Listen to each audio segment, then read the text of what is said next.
दोस्तों, अगले 36 घंटों को लेकर दुनिया भर के थिंक टैंक अचानक सतर्क हो गए हैं। यूरोप से लेकर अमेरिका तक ये आशंका जताई जा रही है कि कुछ बड़ा होने वाला है। वजह है एक महिला अधिकारी का बयान, जिसने ईरान को लेकर ऐसा माहौल बना दिया है कि तेहरान से लेकर वॉशिंगटन तक हलचल तेज हो गई है। कहा जा रहा है कि इस चेतावनी ने ईरान के शीर्ष नेतृत्व को भी सोचने पर मजबूर कर दिया है। दरअसल जिस महिला की बात हो रही है, उनका नाम है कैरोलिन लेवट।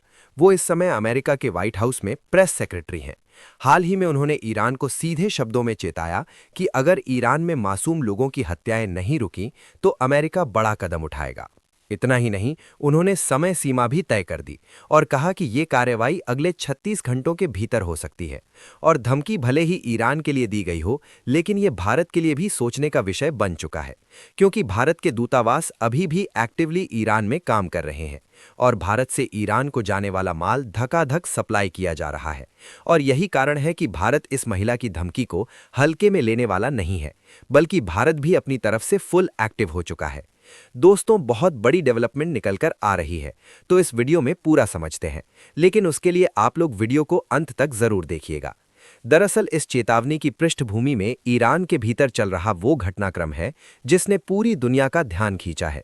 ईरानी सरकार के आदेश के बाद ईरानी रिवॉल्यूशनरी गार्ड्स ने हजारों प्रदर्शनकारियों को हिरासत में लिया है। ये वही लोग हैं जो ईरान के सुप्रीम लीडर अली खामेनेई के खिलाफ सड़कों पर उतरे थे। अब इन्हीं में से सैकड़ों लोगों को फांसी की सजा दिए जाने की खबरें सामने आ रही हैं, जिन्हें मानवाधिकारों का खुला उल्लंघन बताया जा रहा है। दोस्तों, अब जरा इस पूरे मामले की गहराई में चलते हैं, क्योंकि ईरान में जो कुछ हो रहा है वो सिर्फ एक अंदरूनी विरोध प्रदर्शन नहीं रह गया है। ईरानी सरकार ने एक सख्त आदेश जारी किया, जिसके बाद ईरानी रिवॉल्यूशनरी गार्ड्स ने बड़े पैमाने पर कार्रवाई शुरू कर दी। रिपोर्ट्स के मुताबिक करीब 2500 प्रदर्शनकारियों को हिरासत में लिया गया, जिनका कसूर सिर्फ इतना था कि उन्होंने सरकार और सुप्रीम लीडर के खिलाफ आवाज उठाई। इसके बाद हालात और ज्यादा गंभीर हो गए। इन्हीं हिरासत में लिए गए लोगों में से करीब 800 लोगों को फांसी की सजा सुनाए जाने की खबरें सामने आई। इनमें महिलाएं, बच्चे और बुजुर्ग तक शामिल बताए जा रहे हैं। यही वजह है कि इसे खुले तौर पर मानवाधिकारों का उल्लंघन कहा जा रहा है। दुनिया के कई हिस्सों में इसे लेकर नाराजगी तो है, लेकिन ठोस कदम उठाने की हिम्मत बहुत कम देश दिखा रहे हैं। ये पहला मौका नहीं है जब ईरान में इस तरह की कार्रवाई हुई हो। इसी साल 13 जनवरी को भी ईरान में एक बड़ा विरोध प्रदर्शन हुआ था। उस वक्त ईरानी सुरक्षा बलों ने प्रदर्शनकारियों पर सीधे गोलियां चलाईं। रिपोर्ट्स के अनुसार इस कार्रवाई में करीब 12,000 लोगों की मौत हुई। कुछ अंतर्राष्ट्रीय आकलनों में ये संख्या 20,000 तक होने की आशंका भी जताई गई है। इसे ईरान के हालिया इतिहास की सबसे बड़ी और खून खराबे वाली कार्रवाई माना जा रहा है। अब जब इतने बड़े पैमाने पर मौतें हो चुकी हैं और फांसी की तैयारियां चल रही हैं, तो अमेरिका का गुस्सा भड़कना तय था। व्हाइट हाउस को लगता है कि अगर अभी दबाव नहीं बनाया गया तो हालात और बेकाबू हो सकते हैं।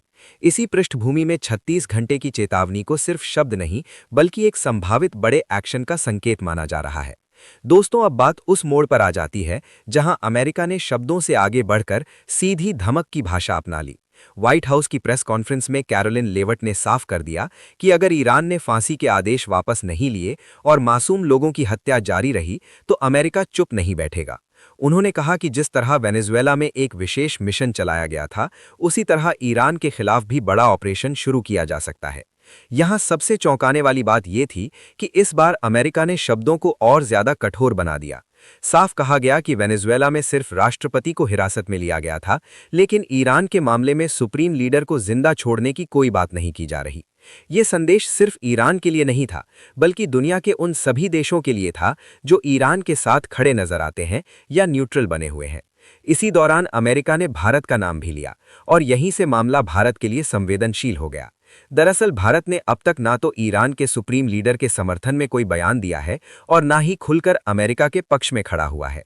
भारत इस पूरे मामले में संतुलन बनाए हुए है। एक तरफ भारत अपने नागरिकों की सुरक्षा को लेकर सतर्क है और दूसरी तरफ ईरान में फंसे भारतीयों को सुरक्षित बाहर निकालने की कोशिशों में लगा हुआ है। भारत की ये नीति अमेरिका को पसंद नहीं आ रही। यही वजह है कि अमेरिका भारत पर भी दबाव बनाता दिख रहा है कि वो ईरान का समर्थन करना बंद करे। लेकिन सच्चाई ये है कि भारत किसी का समर्थन नहीं कर रहा, बल्कि अपने राष्ट्रीय हितों को प्राथमिकता दे रहा है। अगर भारत खुलकर ईरान के खिलाफ चला जाता है, तो वहां मौजूद भारतीयों की जान खतरे में पड़ सकती है। अब पूरी दुनिया की नज़र अगले 36 घंटों पर टिकी हुई है कि अमेरिका सच में कोई बड़ा कदम उठाता है या फिर कोई तीसरा रास्ता अपनाया जाता है। इसी के साथ ये भी देखना होगा कि भारत अपनी न्यूट्रल नीति पर कायम रहता है या हालात उसे कोई नया फैसला लेने पर मजबूर कर देते हैं। आने वाले घंटे सिर्फ ईरान और अमेरिका के लिए नहीं, बल्कि पूरी वैश्विक राजनीति के लिए बेहद अहम होने वाले हैं। लेकिन इसी बीच अमेरिका की कुछ ऐसी बातें हैं जो कि भारत को बिल्कुल भी पसंद नहीं आ रही, क्योंकि जो फैसला भारत को करना चाहिए उन फैसलों को भारत के लिए अमेरिका खुद करने निकल पड़ा है। हम बात कर रहे हैं भारत की एनर्जी सेक्टर की, जहां पर अमेरिका अब सीधी सीधी दखल देना शुरू कर चुका है और अपने खुद के बड़े फायदे के लिए भारत के द्वारा चलने वाली फाइनेंशियल लाइन को अपनी ओर मोड़ रहा है। क्योंकि हाल ही में एक नई बात भी सामने आई है जिसे दुनिया भर के एक्सपर्ट गंभीरता से ले रहे हैं कि अमेरिका अब भारत के ऊर्जा सेक्टर में सीधे तौर पर दखल देना शुरू कर चुका है। अमेरिका के राष्ट्रपति डोनाल्ड ट्रंप ने एक बड़े बयान में कहा है कि भारत अब ईरान से तेल नहीं खरीदेगा बल्कि वेनेजुएला से तेल लेगा, और ऐसा समझौता पहले से ही तय हो चुका है। देखिए, भारत आज दुनिया के उन चुनिंदा देशों में शामिल है जिनके पास बहुत बड़ी और आधुनिक ऑयल रिफाइनिंग क्षमता मौजूद है। भारत की कुल रिफाइनिंग कैपेसिटी करीब 50 लाख बैरल प्रतिदिन के आसपास मानी जाती है, जिसमें जामनगर जैसी विशाल रिफाइनरी दुनिया की सबसे बड़ी रिफाइनरी में गिनी जाती है। लेकिन इसके बावजूद भारत अपनी जरूरत का करीब 85% से ज्यादा कच्चा तेल दूसरे देशों से इंपोर्ट करता है। ईरान भी लंबे समय तक भारत का एक अहम सप्लायर रहा है, क्योंकि वहां का तेल सस्ता और भारत की रिफाइनरियों के लिए उपयुक्त था। लेकिन हाल के वर्षों में ईरान पर लगाए गए प्रतिबंधों के कारण भारत वहां से बहुत सीमित मात्रा में ही तेल खरीद पा रहा है, जिससे भारत की ऊर्जा रणनीति पर दबाव बढ़ा है। यही वजह है कि भारत को अब दूसरे देशों से ज्यादा कच्चा तेल खरीदना पड़ रहा है। रूस से तेल खरीद पर भी कई तरह की पाबंदियां और दबाव बने हुए हैं, जिससे स्थिति और जटिल हो गई है। इसके बावजूद भारत सिर्फ तेल इंपोर्ट करने वाला देश नहीं है, बल्कि वो रिफाइंड पेट्रोलियम प्रोडक्ट्स का बड़ा एक्सपोर्टर भी है। भारत हर दिन करीब 15 से 20 लाख बैरल के बराबर रिफाइंड फ्यूल जैसे डीजल, पेट्रोल और जेट फ्यूल दूसरे देशों को एक्सपोर्ट करता है। यानी भारत कच्चा तेल बाहर से मंगाकर उसे रिफाइन करता है और फिर उसी तेल को ज्यादा कीमत पर दुनिया के कई देशों को बेचता है। यही मॉडल भारत की अर्थव्यवस्था के लिए जरूरी भी है और मजबूरी भी है। लेकिन अमेरिका जैसे देश भारत की इस सेक्टर को अपने कंट्रोल में लाना चाहती है, और अगर भारत की ऊर्जा सप्लाई पूरी तरीके से अमेरिका पर डिपेंडेंट हो गई तो वो भारत की इकोनॉमी को कभी भी बड़ा झटका दे सकते हैं। फिलहाल आपको क्या लगता है कि अमेरिका की इन चालबाजियों का जवाब मुंह तोड़ तरीके से देना चाहिए या फिर नरमी बरतनी चाहिए?